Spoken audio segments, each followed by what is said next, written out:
Our next presenter is my colleague over at the Forecast Center, Dennis Amico. He is the Forecast Director at the Northwest Avalanche Center. Dennis developed a passion for snow and weather while growing up in the mountainous Long Island, New York. He attended Cornell, receiving a BS in atmospheric science. After a few seasons in dabbling in early backcountry skiing adventures in New England and Eastern Canada, he landed a weather forecasting position at the Seattle National Weather Service back in 2006. He was hired as an avalanche meteorologist for the Northwest Avalanche Center back in 2012. And then he's became the forecast director during the summer of 2019. He enjoys the challenge of forecasting weather and avalanche conditions during the season and working on and troubleshooting remote weather stations with the NWAC network throughout the year. Dennis will outline what to expect from the forecast operation this winter, and he'll share updates regarding new employees, the avalanche and weather forecasting programs, and changes to NWAC's observation platform and mountain weather station work. So Dennis, thanks for showing up. You know, I've never asked, did you ever get a chance to ski in the Chick Shocks? I think it's the Chick Shocks. Yeah, Chick Shocks. Yeah, exactly. And I had Alpine Trekkers, and I had a brutal trip. And it was either ice or pockets of wind slab, but it was a lot of fun. And I remember driving along the Gaspé Peninsula at sea level in April, and there was no snow at sea level except for the 20-foot drifts that were hard as rocks. So it's an awesome trip. Yeah, they've got their own avalanche center now. Yeah, no, it's been on my list. I've always wanted to make it out there. Just it's a bit of a trek. I think pick your time. I don't know what the time is, but and Scott, you left out that I enjoy working with you. Oh, well, I do too. Thank you. Put you on the spot there. Awesome. Well, I'll let you take it from here and bring everyone up to speed on what's going on this year. Okay. Well, thanks everyone for joining us tonight. And Scott already did the introduction. I'm the forecast director for the U.S. Forest Service. And, tonight I'm going to try to just give you a sense for all of our the different facets of our program, at least on the forecast side. We won't be taking too deep of a dive, but hopefully it will give you a sense of what's happening across the program, and then also kind of tie in, kind of projects that have been going on for a couple of years and where things are moving forward for this season. So we're going to reflect a little bit on last season, talk a bit about forecaster announcements, touch on our snowmobile program, hit the mountain weather forecast program, weather stations, and the observation platform. So when I think about last year, lots of things go through my head. It was a blur, but it was a deadly season for avalanche fatalities nationwide. We're lucky to have an expert on the matter, Spencer Logan from the Colorado Avalanche Center, speaking at NSAW. I believe he's on Monday. He can take a deeper dive into what was going on across the nation. Sadly, we did have one fatality locally, and we went through a deep persistent slab cycle that lasted about a month from February to early March. And not just for the deep persistent slab cycle, which one of our forecasters, Matt Promomo, will take a little bit of a deeper scratch later in NSAW, but we had a lot of close calls. And I think when you look at the national, what happened nationally and what happened here locally, you think about things that there's hope, folks were reading the forecast, making good decisions in the backcountry. And like any year, there's a good amount of luck. So I wanted to play just a quick video here, which was kind of the start of that deep persistent slab cycle up in the Baker area. A couple natural avalanches occurring off of Mount Herman, just a couple hundred feet from the parking lot. Everybody back up, back up, back up. Everybody back up. Back up, back up, back up, back up, Harrison, back up.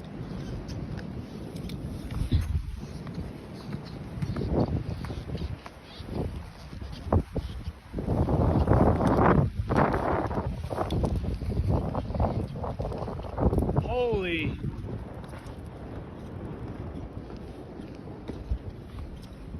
Yep, come on up, Lenny.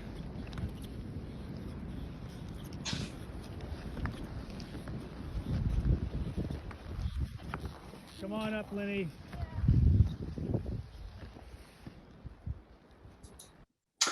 So when I see videos like that, it reminds me we did have a couple serious injuries last year, and try not to draw too many conclusions from just one stat.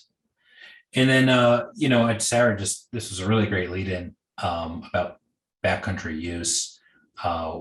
We know it was high through indirect measures, whether it's the ski area, parking, snow parks, just overall outdoor trends. And Scott kind of alluded to this, but one of the areas that we do have good data, doesn't directly translate into backcountry use, is that we've been tracking our forecast page views for really kind of intensely over the last 6 years. And we cracked 1 million page views last year for the Avalanche forecast, which that's just a number, but really what's probably more important is that we saw an increase of 75% year over year.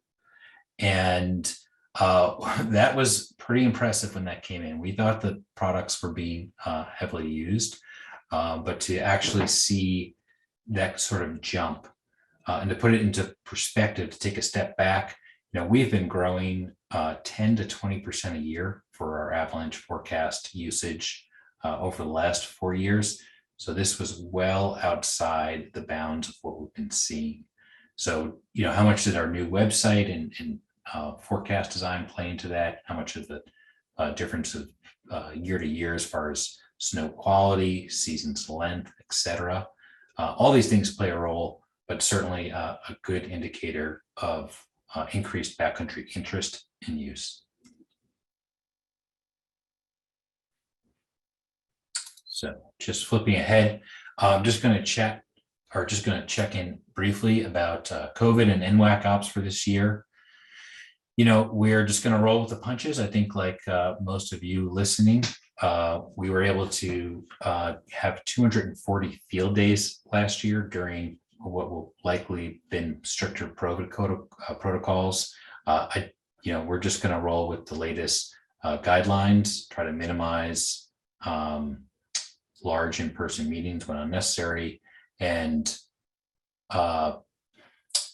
only try to do essential staffing in the National Weather Service office. Hey, Dennis, there's an interesting, like a black box on the right. Do you have like the chat or the Q&A? I do have the chat open. Is that better? Yeah. There we go. That looks like that too. That's great. Thanks. All right. Thanks for the heads up there. So moving on to forecaster announcements. We've been fortunate enough to talk about new staff hires for the last several years. And this year is no different. We're going to have 10 wintertime staff. That's a +1 over last year. We have 8 returning staff members and 2 new hires, which we'll get to in a second. And I think, we are a community supported Avalanche Center. On the Forest Service side, we have lots of partners, including the ski areas, DOT, et cetera. But I think it would be, it's important to call out that the U.S. Forest Service over the last 2 years has really increased their financial aid and logistical support to the Avalanche Center that has allowed us to keep pace with the growing demand in the backcountry. And then you'll be seeing more announcements come out in the next couple of weeks, so I won't spend too much time on it. But generally, forecast operations start to ramp up in mid-November, and we start our full winter schedule sometime around Thanksgiving. The asterisk there for always weather and snowpack dependent, but I think that's probably a pretty good bet looking at both the short-term forecast and then the overall La Nina forecast for the season. So first up, Andrew Kiefer has been with it. Andrew's been with us for a few years. We really value him as a forecaster and as part of the staff. He's going to be switching volcanoes to some extent, moving from Mount Baker down to Mount Hood. Andrew's going to also focus on the far South Washington Cascades as part of his field duties. And then as part of this shift, Peter Moore has left NWAC and moved on to another field. And I just wanted to give him a shout out for helping to develop the field program as the first NWAC forecaster in Oregon. So thanks, Peter. And now onto our newest forecasters, Katie Warren. So Katie's going to be based out of Cle Elum, and she's going to help us turn the lights on in the east-south zone. That's the bottom right zone in your screen there, closest to Yakima, and cover portions of the east central zone. She'll be NWAC's third forecaster that resides east of the crest. I know a lot of you, especially in the motorized community, have said, why is the east-south gray? And it's because we have not, for the last several years, we have not had a field presence there. We haven't had the forecast staff. So we had been putting out daily advisories for there, but not a hazard rating. That's going to change this year with Katie based out of Cle Elum. So we're super excited. Areas where you might see her in the field or see some of her observations include Teanoways, the east side of Chinook Pass, and the east side of Highway 12. So if you've been in the Highway 2 corridor, you may have seen Katie. She's been a Stephens Pass Pro Patroller for the last several years. She's done on-call work for both WashDOTs, so she's got really wide range of experience in the Avalanche world that she's bringing to NWAC. And she's also held several positions with the American Avalanche Association, which if you're not a member, you should join, and as treasurer and also more recently in the DEI field. So Katie, welcome. And then part two, Lee Lazara is NWAC's other new forecaster for this season. If you've been following us for the last several years, Lee is no stranger to NWAC. He was a professional observer for about 5 years. He's a guide up in the 542 corridor. He knows the west-north well, and we're excited to welcome him back in his new role at NWAC. So you'll likely see him in the Mount Baker backcountry quite a bit this year. So welcome, Lee. And then last but not least, of course, our returning staff here, Josh, Dallas, Robert, Matt, Andrew, and Irene. Glad to have all these folks back for another season. So moving on to the snowmobile program, we have our continued partnership with Clems this year. And these snowmobiles are not just about gaining observations, which are really important, but they also have impacts when it comes to avalanche incidents. They were instrumental responding to the fatality last season. So I think maybe the big news to pass along is, as far as the snowmobiles and NWAC goes, is that there are supply chain issues that are impacting maybe some folks on this call and organizations like. So Clems is working hard to keep us outfitted with sleds this season, but we may be working with a reduced number versus what we've seen over the last couple of years. So moving on to the mountain weather forecast, I wanted to take a step back and just talk about some of the big changes that we made last year. With the mountain weather forecast is developed in-house over at NWAC, and it is delivered along with every avalanche forecast and updated twice a day. So what we did is we took our core mountain weather forecast and we spliced up all that data into a nice table that goes with each of the 10 avalanche zones. We started new fields for 5,000 foot temperatures. We had ridgeline winds curated per the terrain in each zone that is better, it complements the avalanche forecast better. And then we added a couple new precipitation forecast areas to help round out a precipitation spot forecast for each zone. So what's new this season, we're partnering with the University of Washington, their atmospheric science department, to try to run some of our custom weather scripts on their servers. And really the nuts and bolts of this is that NWAC will receive the model data faster than before, which will have a positive impact on giving us time to look at that data more intensely before we send it out, our forecasts out.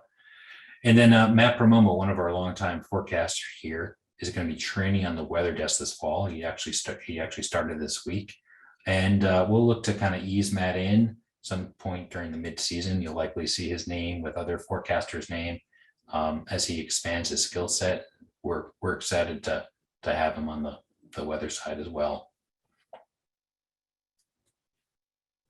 So weather stations, since we last parted in April, we are not at full capacity over the summer, but we do a lot of planning, and also we do a lot of weather station work, because it turns out it's a lot nicer to do the stuff in the summer when you can drive a lot to the areas and there's not 10 feet of snow on the ground.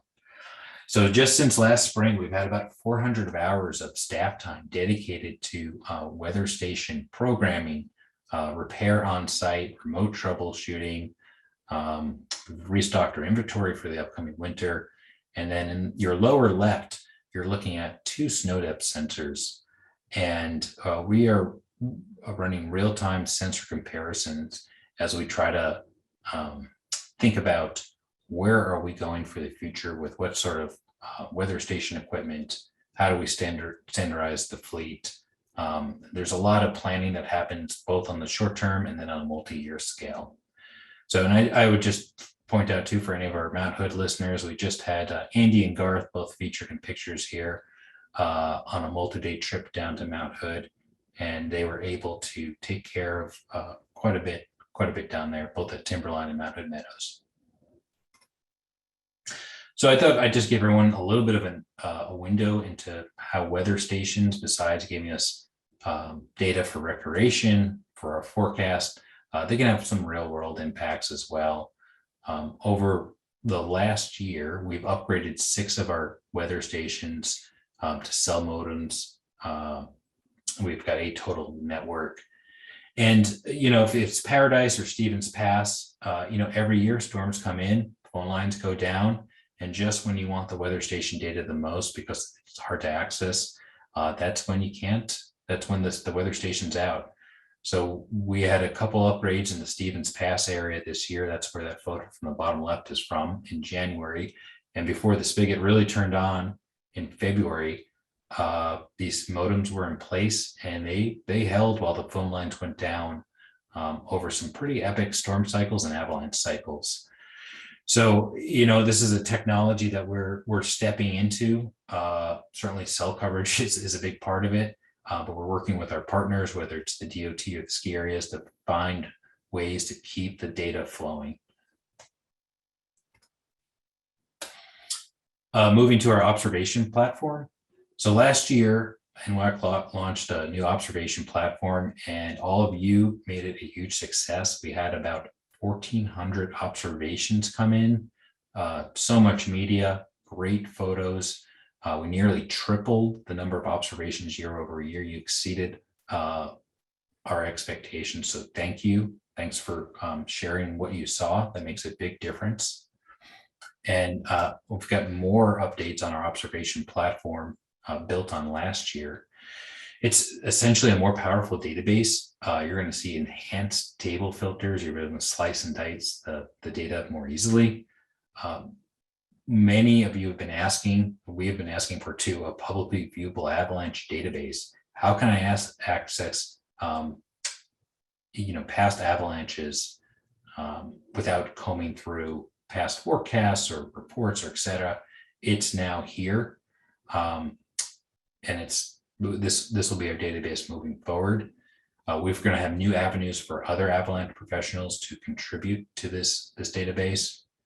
You're going to be able to see all this data in map view, so you can plot and view observations spatially.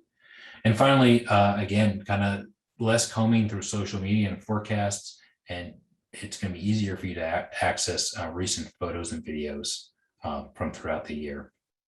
And I think you've heard me speak about this in the past, but the Avalanche Center Information Technology Platform, that's a lot of words there.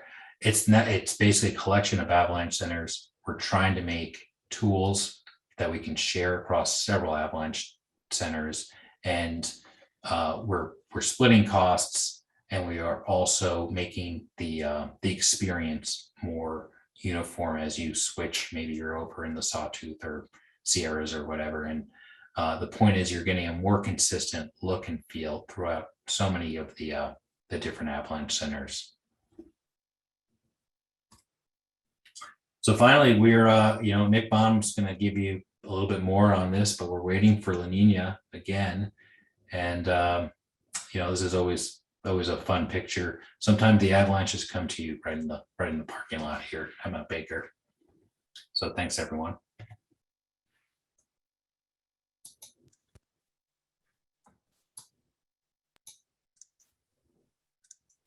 All right, thanks, Dennis.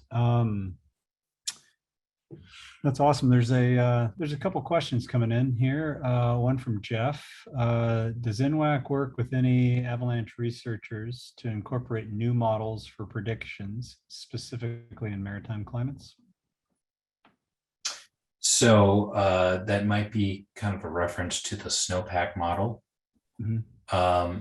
And we are working with the Canadians, or I should say that Canadians are driving the snowpack model as part of one of the platforms that we have access to.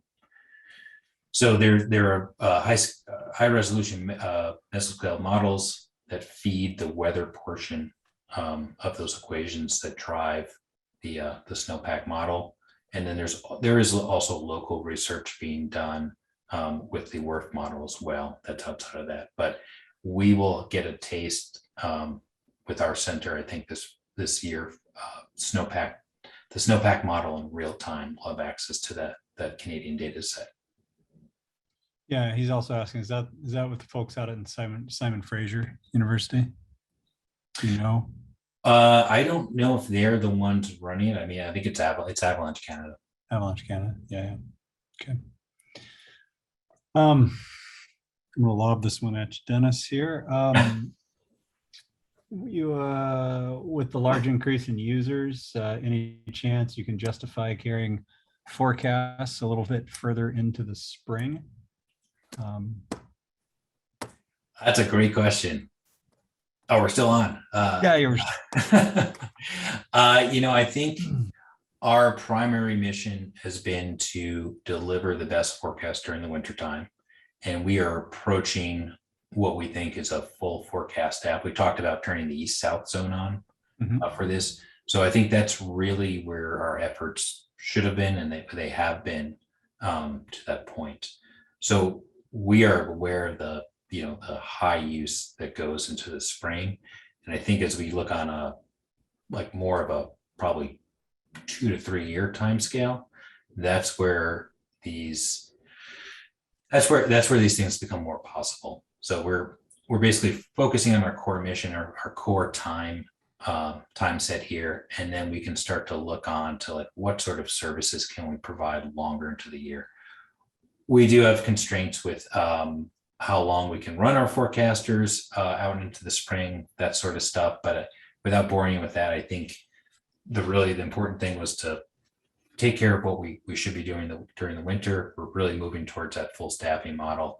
And then we are looking, but just not in the 1 year time scale. Yeah, kind of that long-term capacity building. Todd's got a question around, is there a reason that the temp forecast is in a max min versus min max? I don't know. I think I don't think there's a good answer to that. Long-standing. Yeah. Min max min. Yeah. I think it's the maximum minimum temperature over a 12-hour window. That's the takeaway there. Awesome. And maybe last question here is speaking to any sort of rationale around not including aspect. I'm assuming this question is around aspect in the danger scale rating. So we're issuing the the danger forecast for elevation bands, but we're not including it with aspect. So kind of like a throwback to the danger rows. Yeah. So do you remember what year we phased out the danger rows? I think we phased it out about 6 years ago. Okay. Yeah, I think the idea there is that we don't have the specificity on the zonal scale to get down to those aspects. And, for a single mountain with a pretty straightforward like wind loading pattern, you can make that sort of call. But, you look at our zones and they're huge, right? So we are finding that the elevation band is the best way to break down those hazard ratings without giving the user too much information on which side of the mountain might have a lower hazard versus higher hazard. But that's why we've got those avalanche problems there, right? To help you break down and tease out those differences in aspect as you move through the terrain. Yeah, awesome. And then a question around the NWAC app coming back. That's similar to the capacity building piece. I can answer that. It's we would like to eventually get back to having an app that's purpose built. It's a pretty significant cost, and right now we're really focusing on staff capacity, as Dennis has mentioned, and putting new forecasters on, getting new forecasters on board, and so forth. So I think the app is forthcoming. It's definitely something that we have. It's in our long range, kind of in the 2 to 3 year plan. So short answer is yes, but not quite yet. So I think, yeah, it's just worth mentioning. We spend a lot of time right on the mobile view too, and making sure exactly without an app, we test this ourselves, right, Scott? We're looking at it, making sure it looks good and it works. Yeah, that's a good point to make. Yeah, the new WordPress site that we launched last year, it's just its responsiveness is so much more functional than what we had with the site 2 years ago. So we feel pretty confident that you can access everything from your phone in a pretty solid way that you can on your desktop. So the new site's really made that way better than it used to be. Well, thanks, Dennis. Thanks for your time. I know you're super busy getting everyone onboarded and, all the ducks in a row prior to the snow falling, which it's falling. Yeah, so, right now. Exactly. So thanks for letting everyone know what's under the hood and what's to be expected. So really appreciate it.